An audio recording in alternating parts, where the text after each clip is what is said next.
वक्त मौजूद हूँ बहावल नगर के लंडा बाजार में।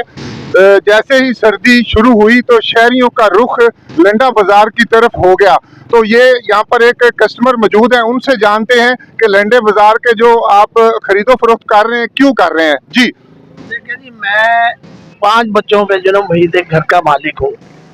मैंने अपने बच्चों को सर्दी के लफेड़ों से बचाने के लिए लंडे का रुख किया, क्योंकि ब्रांडेड चीज़ें तो हम अफोर्ड कर नहीं सकते। लेकिन यहाँ अगर होशरुबार महंगाई देखकर मेरे होश उड़ गए।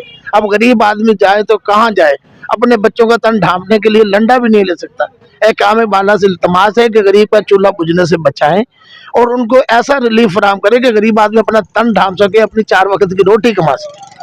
जी, ये थे खरीदो फरोख्त करने के लिए आए हुए लंडा बाजार में। इनका कहना था कि हुकूमत को चाहिए कि ऐसे इकदामात करे जो महंगे महंगे ब्रांडेड बिस्तर, कंबल, रज़ाइयाँ या पहनने के जो होते हैं स्वेटर वगैरह, वो उनके ऊपर थोड़ा सा फोकस करे, वो सस्ते करें। जी।